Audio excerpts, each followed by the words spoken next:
welcome in. And for those of you watching the YouTube video, hello. Today we are going to be reading Chapter 5 of The Picture of Dorian Gray as a recap of things that have happened so far. Dorian was introduced by Basil Howard to Lord Henry Wotton. Dorian and Henry really strike it off and kind of leave Basil behind.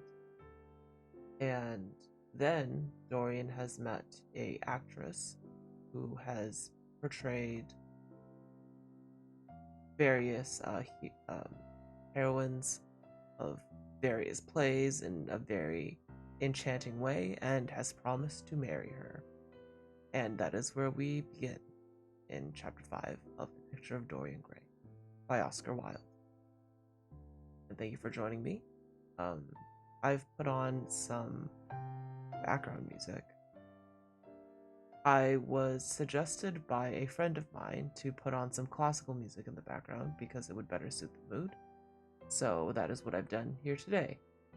These are allegedly copyright free, so we will see if YouTube tries to end me, as they previously have for some other non-copyright free music that was featured in a game. Quite out of my control, but here we are. So without further ado, Chapter 5. Mother, mother, I am so happy, whispered the girl, burying her face in the lap of the faded, tired-looking woman, who, with back turned to the shrill, intrusive light, was sitting in one armchair in their dingy sitting room contained. I'm so happy, she repeated, and you must be happy too. Woman, one moment while I adjust my microphone. Hello, Yuffie, and welcome in. We are just starting to read Chapter 5 of The Picture of Dorian Gray. How are you this evening? Mrs. Vane winced and put her thin, bismuth-whitened hands on her daughter's head. Happy, she echoed. I am only happy, Sybil, when I see you act. You must not think of anything but your acting. Mr. Isaacs has been very good to us, and we owe him money. The girl looked up and pouted. Money, mother? She cried. What does money matter? Love is more than money. Oh, you fool. Mr. Isaacs has advanced us £50 to pay off our debts, and to get a proper outfit for James. You must not forget that, Sybil. £50 is a very large sum. Mr. Isaacs has been most considerate. He is not a gentleman, mother, and I hate the way he talks to me, said the girl, rising to her feet and going over to the window. I don't know how we could manage without him, answered the elder woman querulously. Sybil Vane tossed her head and laughed. We don't want him any more, mother. Prince Charming rules life for us now. Then she paused. A rose shook in her blood and shadowed her cheeks. Quick breath parted the petals of her lips. They trembled. Some southern wind of passion swept over her and stirred the dainty folds of her dress. I love him, she said simply. Foolish child, was the parrot phrase flung in answer. The waving of crooked, false-jeweled fingers gave the grotesqueness to the words. The girl laughed again. The joy of a caged bird was in her voice. Her eyes caught the melody and echoed it in radiance, then closed for a moment as though to hide their secret. When they opened, the mist of a dream had passed across them. Thin-lipped wisdom spoke at her from the worn chair. It did add prudence, quoted from that book of cowardice whose author apes the name of common sense. She did not listen. She was free in her prison of passion. Her prince, Prince Charming, was with her. She had called on memory to remake him. She had sent her soul to search for him, and it had brought him back. His kiss burned again upon her mouth. Her eyelids were warm with his breath. Yuffie, I'm glad that you've had a good evening so far, and there is no pressure to answer whatsoever. Feel free to lurk. I appreciate that you've dropped by. And welcome in, Mads. I appreciate the lurk. Then wisdom altered its method and spoke of espial and discovery. This young man must be rich. If so, marriage should be thought of. Against the shell of her ear broke the waves of worldly cunning. The arrows of craft shot by her. She saw the thin lips moving and smiled. Suddenly she felt the need to speak. The wordy silence troubled her. Mother, mother, she cried. Why does he love me so much? I know why I love him. I love him because he is like what love himself should be. But what does he see in me? I am not worthy of him. And yet why, I cannot tell. Though I feel so much beneath him, I don't feel humble. I feel proud, terribly proud, mother. Did you love my father as much as I love Prince Charming? Thank you for the first Rico and welcome in today. We're just reading, well, we're just starting in on chapter 5 of the Picture of Dorian Gray. One moment while I hydrate.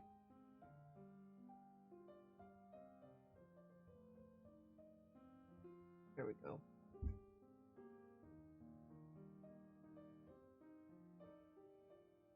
Why are you hiding from Rico, Yuffie?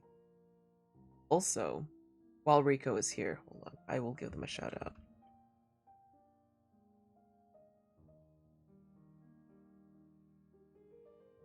There we are. Why are you calling Yuffie a shrimp? In any case, Rico, very with much talent and speed, has done all 3 of my emotes. One of them is still in processing, but in the meantime, if you do subscribe to me, you get to use my reading emoji as well as the knife one. And I gave Rico the artistic direction for these, but the third one they designed entirely of their own accord, and I'm very excited to share it. The insta follow from Yuffie when I gave you a shout out while I was talking about your emotes. Yes. They are very good, and I do adore the trash can one quite a bit. But yes, we shall continue. The older woman grew pale beneath the coarse powder that daubed her cheeks, and her dry lips twitched with a spasm of pain. Sybil rushed to her, flung her arms around her neck, and kissed her. Forgive me, mother. I know it pains you to talk about our father, but it only pains you because you loved him so much.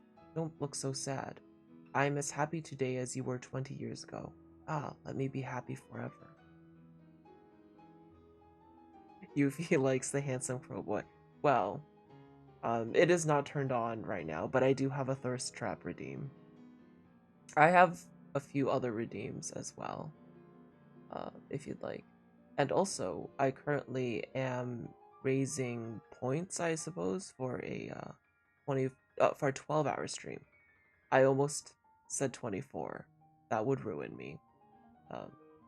But yes, I'm collecting points for a 12-hour stream at some point. Let's return. My child, you are far too young to think of falling in love. Besides, what do you know of this young man? You don't even know his name. The whole thing is most inconvenient, and really, when James is going away to Australia, and I have so much to think of, I must say that you should have shown more consideration. However, as I said before, if he is rich. Ah, mother, mother, let me be happy. Mrs. Vane glanced at her with one of those false theatrical gestures that so often became a mode of second nature to a stage player, clasped in her arms. At this moment, the door opened and a young lad with rough brown hair came into the room. He was thick set of figure, and his hands and feet were large and somewhat clumsy in movement. He was not so finely bred as his sister. One would have hardly guessed at the close relationship that existed between them. Mrs. Vane fixed her eyes on him and intensified her smile. She mentally elevated her son to the dignity of an audience. She felt that the tableau was interesting. Thank you so much for the contribution, Yuffie. And, okay, further emojis, I'm just catching up with chat. Yes, Rico, let us not embarrass and chase away my precious few viewers. But I do appreciate the donations towards the 12-hour stream challenge. And most importantly, the more points you donate towards that, the less you have to make me do the call redeem of. So not when I'm doing these reading streams, but when I do have regular gaming streams, collaboration streams, I have a redemption that makes me say caw at the end of every sentence. And every time I fail to do so, I have to give away subscriptions to my channel. So, as you can see, hello Myth, welcome in. Time to save. Ah yes, the cause. You could say that the points are towards a good cause. Hey. But I digress, let us continue. You must keep some of your kisses for me, Sybil, I think, said the lad with a good-natured grumble. Ah, but you don't like being kissed, Jim, she cried. You are a dreadful old bear, and she ran across the room and hugged him. James Vane looked into his sister's face with tenderness.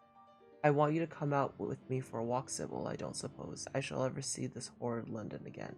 I'm sure I don't want to. My son, you don't say such dreadful things, murmured Mrs. Vane, taking up a tawdry theatrical dress, with a sigh, and beginning to patch it. She felt a little disappointed that he had not joined the group. It would have increased the theatrical picturesqueness of the situation. Why not, mother? I mean it. You pain me, my son. I trust you will return from Australia in a position of affluence. I believe there is no society of any kind in the colonies, nothing that I would call society. So when you have made your fortune, you must come back and assert yourself in London.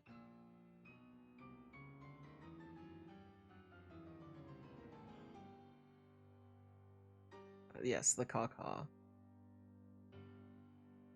Society, muttered the lad. I don't want to know anything about that. I should like to make money to take you and Sybil off the stage. I hate it.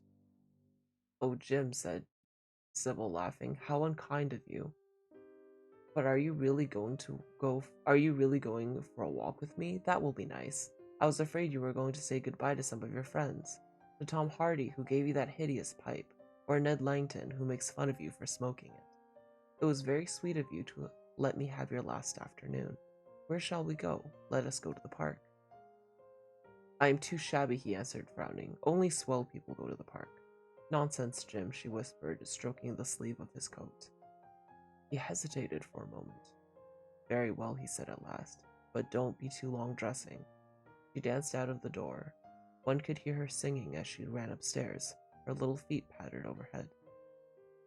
He walked up and down the room 2 or 3 more times. Then he fell to the still figure in the chair. Mother, are my things ready? He asked.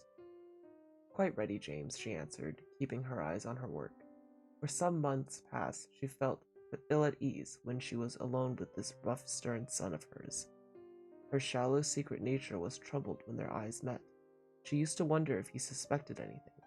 The silence, for he made no other observation, became intolerable to her. She began to complain. Women defend themselves by attacking, just as they attack by sudden and strange surrenders. I hope you will be contented, James, with your seafaring life, she said. You must remember that this is your own choice, that you've entered a solicitor's office. Solicitors are a very respectable class, and in the country often dine with the best families. I hate offices and I hate clerks, he replied, but you are quite right. I have chosen my life. All I say is, watch over Sybil. Don't let her come to any harm. Mother, you must watch over her. James, you really talk very strangely. Of course I watch over Sybil.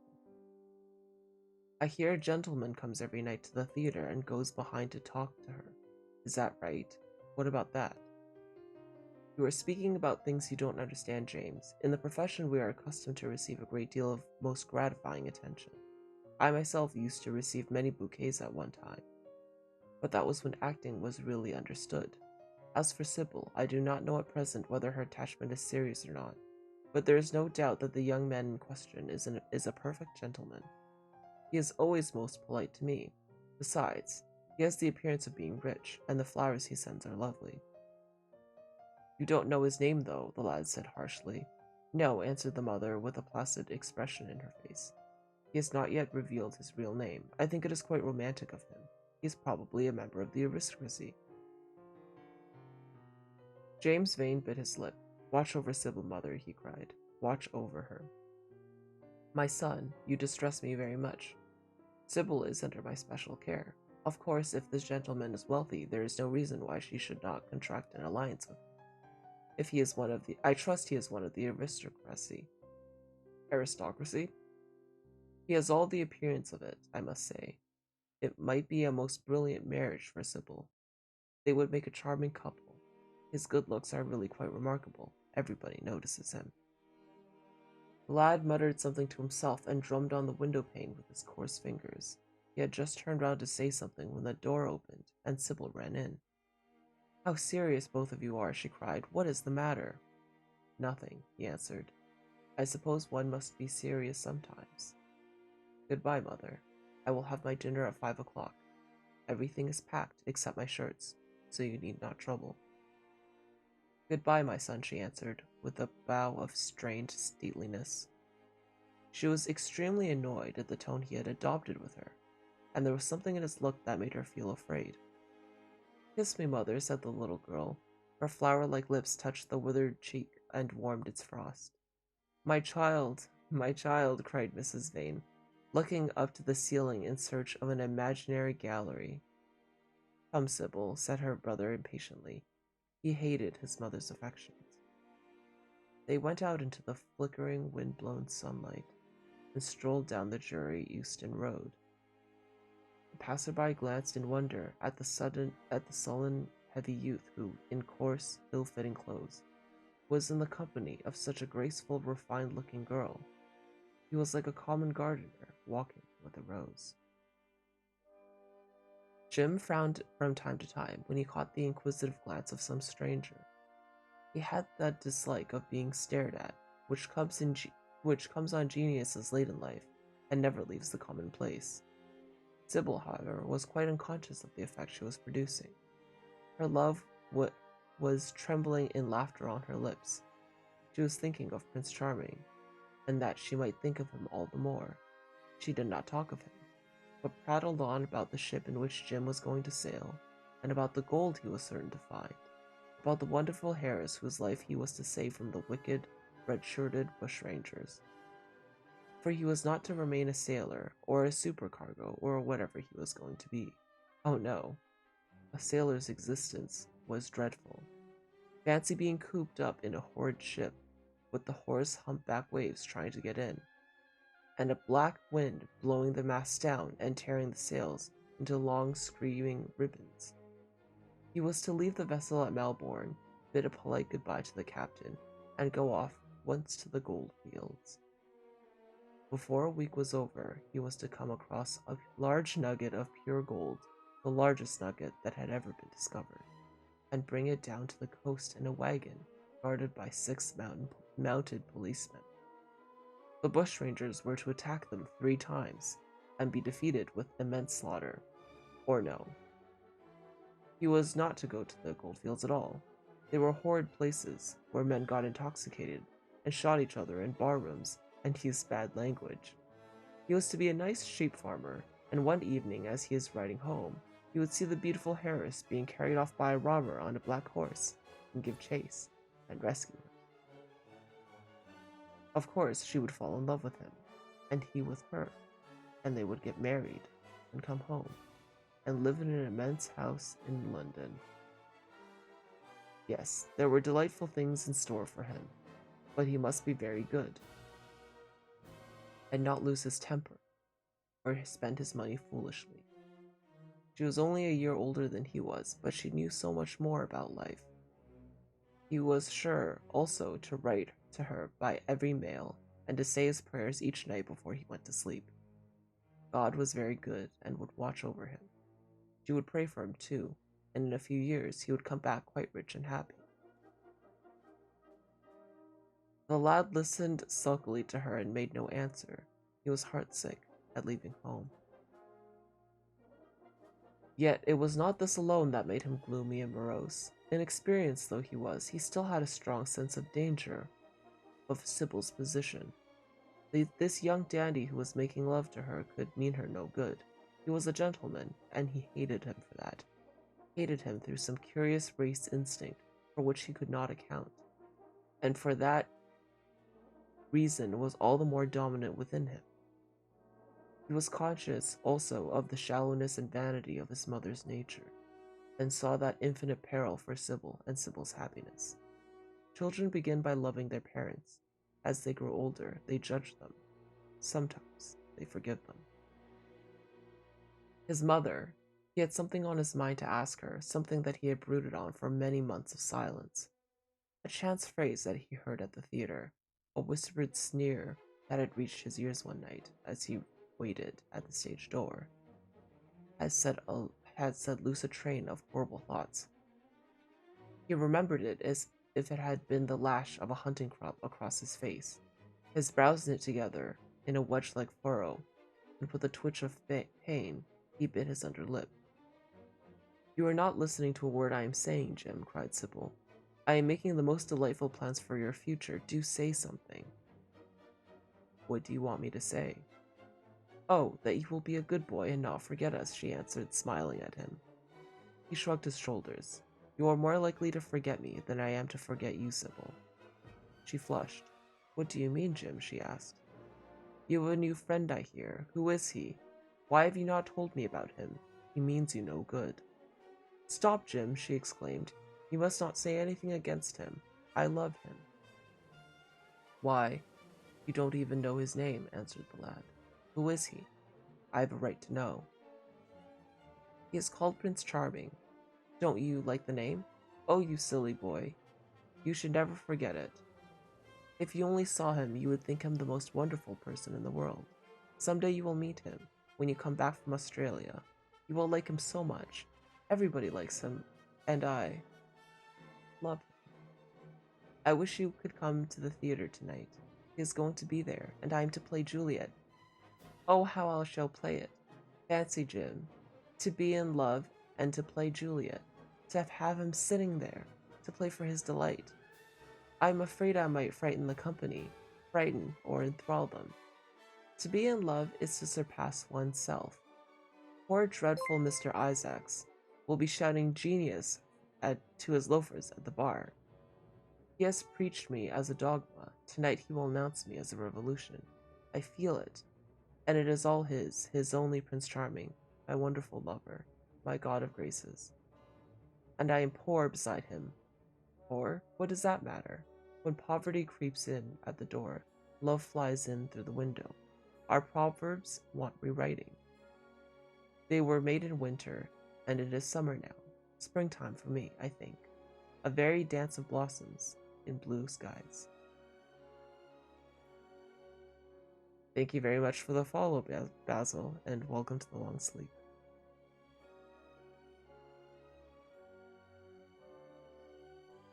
"He is a gentleman," said the lad sullenly.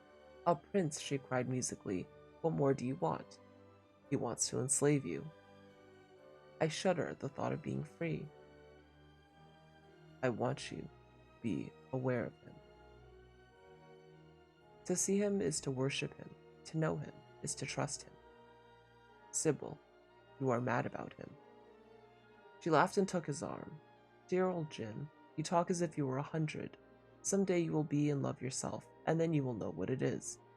Don't look so sulky.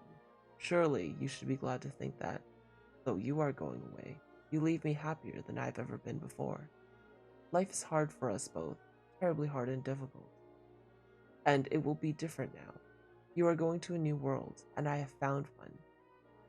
Here are 2 chairs. Let us sit down and see the smart people go by." They took their seats amidst a crowd of watchers. The tulip beds across the road flamed like throbbing rains of fire. A white dust, tremulous cloud of orris root it seemed, hung in the panting air. The brightly colored parasols danced and dipped like monstrous butterflies.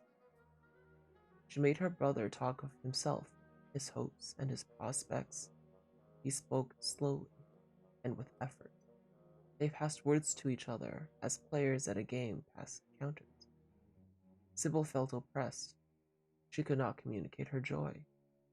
A faint smile curving that sullen mouth was all the echo she could win. After some time she became silent. Suddenly she caught a glimpse of golden hair and laughing lips, and in an open carriage with two ladies, Dorian Gray drove past. She started to her feet. "There he is!" she cried. "Who?" said Jim Vane. "Prince Charming," she answered, looking after the Victoria. He jumped up and seized her roughly by the arm. "Show him to me. Which is he? Point him out. I must see him," he exclaimed. But at that moment the Duke of Berwick's four-in-hand came between, and when it had left the space clear, the carriage had swept out of the park. "He is gone," murmured Sybil sadly. "I wish you had seen him." "I wish I had, for as sure as there is a God in heaven, if he ever does you any wrong, I shall kill him." She looked at him in horror. He repeated his words, and they cut the air like a dagger. The people around began to gape. A lady standing close to her tittered. "Come away, Jim, come away," she whispered. He followed her doggedly as she passed through the crowd. He felt glad that he said what he said.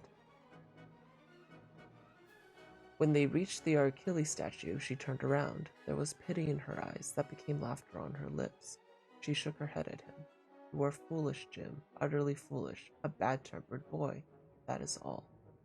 How can you say such horrible things? You don't know what you are talking about. You are simply jealous and unkind. Ah, I wish you would fall in love. Love makes people good, and what you said was wicked." "I am 16, he answered, "and I know what I am about. Mother is no help to you. She doesn't understand how to look after you. I wish now I was not going to Australia after all. I have a great mind to chuck the whole thing up. I would if my articles hadn't already been signed." "Oh, don't be so serious, Jim. You are like one of the heroes of those silly melodramas Mother used to be so fond of acting in. I am not going to quarrel with you. I've seen him, and oh, to see him is perfect happiness. We won't quarrel. I know you would never harm anyone I love, would you?" "Not as long as you love him, I suppose," was the sullen answer. "I shall love him forever," she cried. "And he? Forever, too. He had better." She shrank from him. Then she laughed and put her hand on his arm. He was merely a boy. At the Marble Arch they hailed an omnibus, which left them close to their shabby home on the Euston Road. It was after 5 o'clock, and Sybil had to lie down for a couple of hours before acting. Jim insisted that she should do so. He said that he would sooner part with her when their mother was not present. She would be sure to cause a scene, and he detested scenes of any kind. In Sybil's room they parted. There was jealousy in the lad's heart, a fierce, murderous hatred of the stranger who, as it seemed to him, had come between them.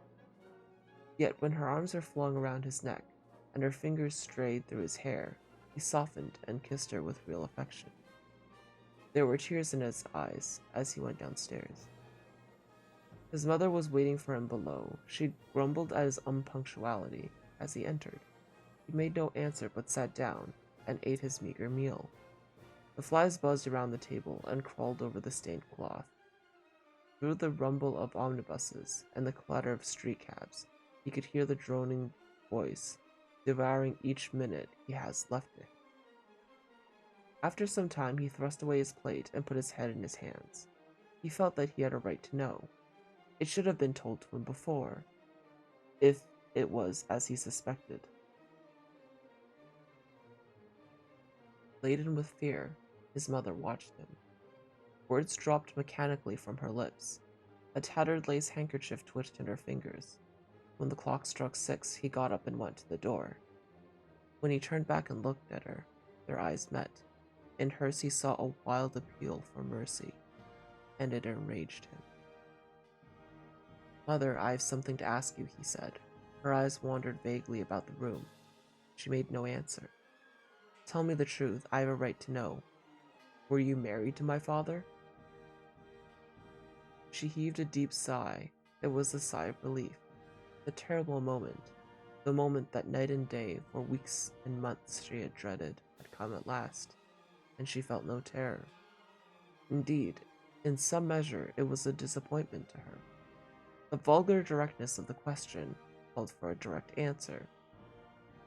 The situation had not been gradually led up to. It was crude, and it reminded her of a bad rehearsal. No, she answered, wondering at the harsh simplicity of life. My father was a scoundrel then, cried the lad, clenching his fists. She shook her head. I knew he was not free. We loved each other very much. If he had lived, he would have made provision for us. Don't speak against him, my son. He was your father, and a gentleman. Indeed, he was highly connected. An oath broke from his lips. I don't care for myself, he exclaimed. But don't let Sybil... It is a gentleman, isn't it? Who is in love with her, or says he is? Highly connected too, I suppose. This is a little bit too melodramatic for this scene, so one moment while I switch the song. There we are. For a moment, a hideous sense of humiliation came over the woman. Her head drooped. She wiped her eyes with shaking hands. Sybil has a mother, she murmured. I had none. The lad was touched. He went towards her, and stooping down, he kissed her. I am sorry if I had pained you by asking about my father, he said, but I could not help it. I must go now. Goodbye. Don't forget that you will have only one child now to look after. And believe me, if this man wrongs my sister, I will find out who he is, track him down, and kill him like a dog. I swear it. The exaggerated folly of the threat, the passionate gesture that accompanied it, the mad, melodramatic words, made life seem more vivid to her. She was familiar with the atmosphere. She breathed more freely, and for the first time for many months, she really admired her son. She would have liked to have continued the scene on the same emotional scale, but he cut her short. Trunks had to be carried down and mufflers looked after. The lodging house drudge bustled in and out. There was the bargaining with the cabman. The moment was lost in vulgar details. It was with a renewed feeling of disappointment that she waved the tattered lace handkerchief from the window as her son drove away. She was conscious that a great opportunity had been wasted. She consoled herself by telling Sybil how desolate she felt her life would be, now that she only had one child to look after. She remembered the phrase. It had pleased her. Of the threat, she said nothing. It was vividly and dramatically expressed. She felt that they would all laugh about it someday. And that was chapter 5 of The Picture of Dorian Gray. It is rather fascinating because you see all of the pieces starting to come together, and there's quite a bit of foreshadowing as well sprinkled in. And I hope everyone is having a good evening so far, but I do not have any more reading unless someone wants to submit a copyright-free request. Otherwise, I'm also more than happy to switch over to just chatting. That is also okay.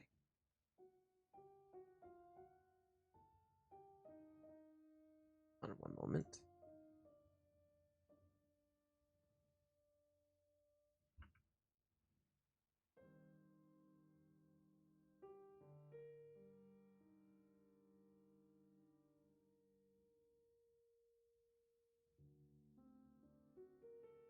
Not entirely certain if people enjoy these readings as much as I enjoy reading them. The Picture of Dorian Gray is one of my favorite books, and the first time I encountered it was actually, well, it was in a more academic setting. 1 second.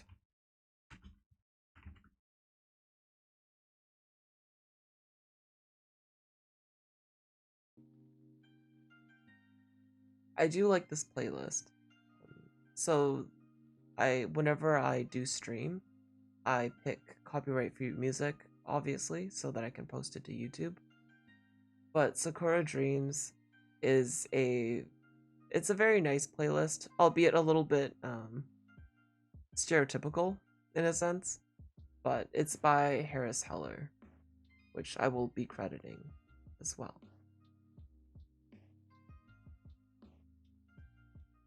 But yes, I hope that everyone's having a good evening, and if you are lurking, I encourage you to, well, engage with me. Otherwise, I will be talking to myself for the next, well, 19 minutes. Um, I did set a, Yuffie says, I enjoyed, very calming hearing someone read a book. Yes, the first 4 chapters are currently on YouTube. I did have the ambition to edit them down into an audiobook of some sort and perhaps post it to Spotify or something of that sort. I have not put too much thought into it yet. So, hopefully one day. Or perhaps I will just read everything from the beginning and record it myself. But yes, it is one of my favorite texts. And as I said in an earlier stream, the picture of Dorian Gray was actually used against Oscar Wilde to condemn him for homosexuality. Because it was, well, it was illegal at the time. Mad says, sorry, Wormcat was trying to chat, but it doesn't seem to be going through on their phone. This is their first time hearing reading this book. It is one of my favorites, as I said. Yes, no worries. I hope... Wait, Rico, do you let the cats outside as well? Or are you talking about Toby? Or are you talking about outside of your room and not outside of your home? Because I was going to say, oh no, not Honda Powerhouse. He can't be outside. He is a baby. Rico has 2 kittens and 1 dog that you can hear in their streams, actually. And that is the emote that they're currently using. I do think that Twitch has some weird authentication. So if you do experience anything like that, I can try and bypass it by making them VIP. One moment. Honda Powerhouse must be protected. And for those of you who don't know, Honda Powerhouse is the name of Rico's cat. It is adorable. The cats also get to go outside. They wear the... Oh, I see. Well, that's alright then. I do believe that being outdoor cats is actually quite... Well, a lot of people say that outdoor cats are a menace to the wildlife because they have a unfair advantage, being that they are normally housed and fed, and they are predators. So you're introducing predators into a habitat that naturally wouldn't have them. And on top of that, you're also risking the lives of your cats as well. And I do love cats. We would not want the cats to be in danger. Guard the powerhouse, yes. Mad says, I'm pretty sure it's their phone. They need to reinstall the app. It does do that. Also, I find that when I use the phone to watch streams, it lags behind quite a bit. And there's not much I can do about that.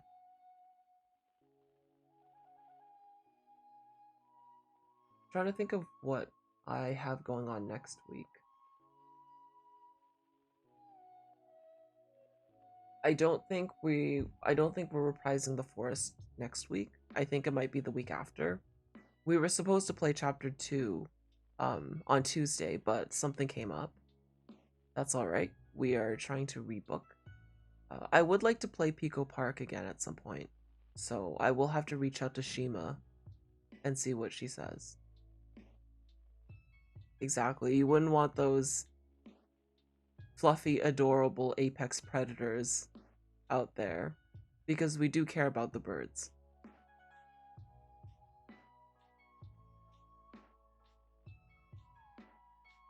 Oh, I see. Well, I'm glad that your cats don't mind the harness. I know that some I know that some cats do mind them quite a bit. Um, and I would love to see photos as well. Pico Park. Speaking of cats, if you haven't played Pico Park before, I highly recommend it. Yes. If you haven't played Pico Park before, I highly recommend it. You get to be colorful little cats, suffering with your friends. I do have a video up of the full stream, but Mads very generously commissioned Kalmia to make a highlights video, which I've yet to put up. Whenever people tell me that they have cats, I request the cat tax, which is you must give me photos of your cats. Because I do not have one currently. One day. One day I would like to have a cat, and I would like to name him Mr. Meow. And he will be a very spoiled cat. But that will be sometime in the future. I do enjoy that some other people have very lofty aspirations, but my aspiration is simply I would like to have a cat someday. And perhaps um getting to stream more often would be nice and collaborate with more people. But the real end game is getting the cat, you see. Yuffie says, most share photos of my cats. She is currently asleep in my mom's room. That is alright. Do you have previous pictures? Time to get a cat costume. Mads. Is your cat costume just going to be yourself but with cat ears? Because that would be amazing. I do have a Discord. If you are interested in giving me cat pictures, you are more than welcome to join. One moment.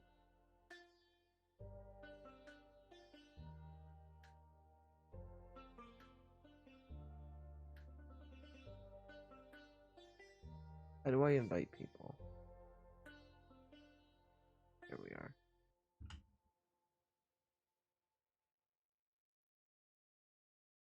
I believe this is the correct link. Oh no, it's a shear.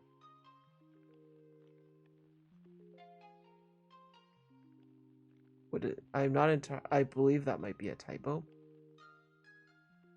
So I do have that coming up, and then I also, whenever Detroit Become Human goes on sale, or whenever my fund is fully funded, I will be streaming Detroit Become Human.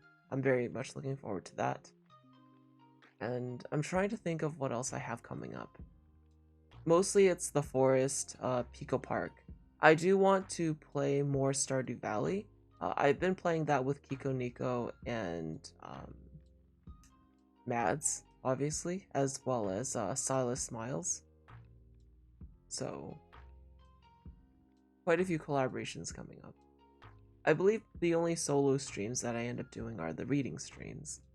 And I do not think that I will be done anytime soon. I believe that The Picture of Dorian Gray has 20 chapters, and at the rate of one chapter a week, I have enough content for quite a few months.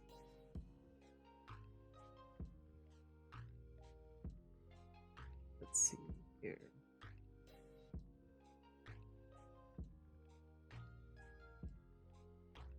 Oh, speaking of Shima, she's actually streaming currently.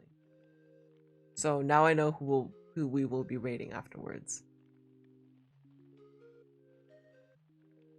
Mostly because I think she very kindly, yes. Shima did very kindly raid us, but back last week, I believe. So we will have to return the favor. Forever reading, forever alone reading. Whenever I read, I'm often by myself. I don't quite mind that so much. I don't have to worry about other people or balancing their volumes. Mads, I know that you enjoy spending time with others while you're streaming. But I think for me, it's easier to focus when I don't have to deal with speaking with others at the same time, as well as reading chat, among other things. But I do enjoy collaborations. I think it is a great way to make friends, and I think it's a fantastic way to engage and create more content. Forever reading. Bird to bird streams. Yes. We take all of the birds and we drop it off at the other bird. So I hope she doesn't end before I do, but we'll have to see. Trying to think of what other things. I would like to read some other texts at some point. That way I'm not always reading the picture of Dorian Gray. But I was inspired to do reading streams by Best Dad Tuber. And he said that it took him some time before people started making requests.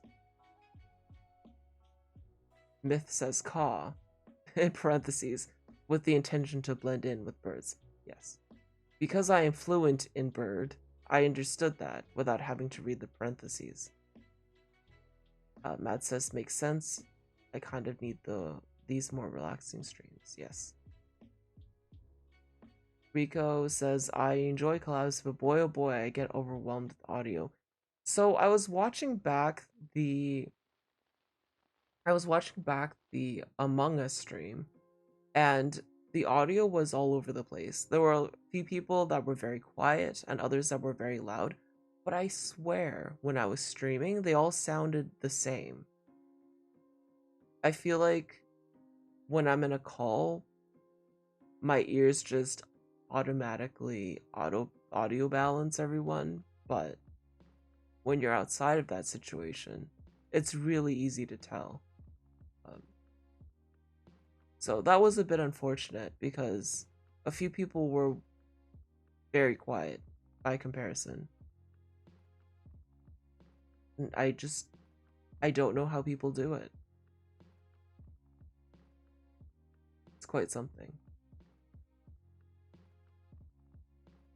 Also, Myth and Rico, I don't know if you can see, but I did give both of you artist badges. I think the audio balance issue is why a lot of people opt not to stream them. It's nice to just be along for the ride. OBS audio pickup can have a habit of prioritizing certain audio tracks. Yes, holding the badge gently. 1 second.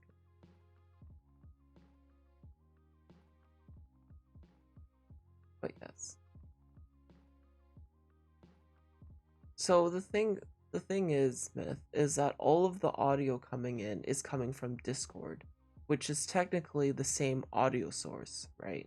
So I just think that people have different mic levels or different audio input devices. Because it's very hard to tell. And it must be the same audio, right? It must be the same audio source. So that part is a little bit frustrating, but yeah. One day we will figure it out. It is very difficult with 8 people. I hope that everyone has been having a good week so far.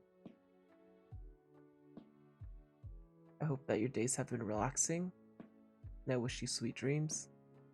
Myth says, so I'm not allowed to fight OBS for no valid reason apart from the ones I think of. Well, Myth, the good news is that you are an adult and in charge of your own choices. And also, you must pay for the choices that you've made. So if you do choose to fight OBS, stream elements, and God, there is no one to stop you, except for the consequences of your own choices. Matt says, I hear ya. I've been trying to figure out virtual audio cables, but it's confusing. What are virtual audio cables?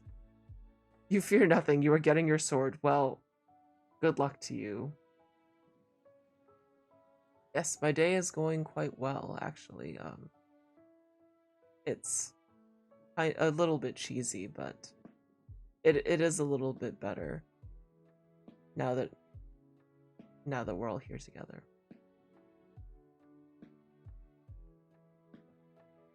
I do feel a certain sense of calmness when I stream, and I appreciate that people come and watch me. I think that something that I was, I guess, afraid of for the longest time would be that I would read to no one, and that has not happened yet, and I'm very grateful for that. It's so sad, but you're not sharing your monster. Myth, I'm not sure if you're talking about your Monster Energy drink or if you're referring to something else.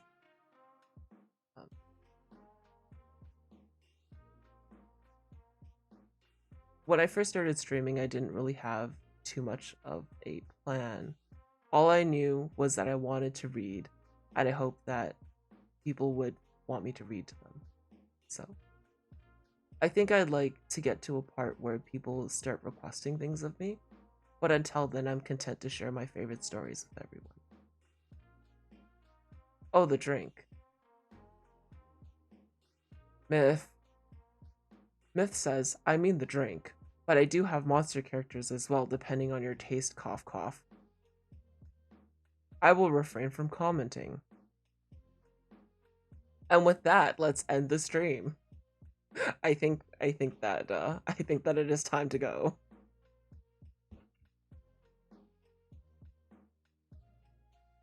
I see that Shima is still streaming, so we shall raid into her.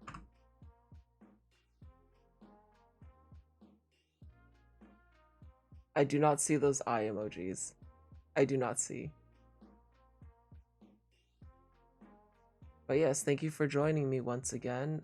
I will be returning Thursday of next week with more Dorian Gray, or perhaps a collaboration, depending on who gets back to me. Thank you so much for joining us. Welcome to the club of not seeing. Myth. You're very welcome, and thank you for coming by. Have a good night.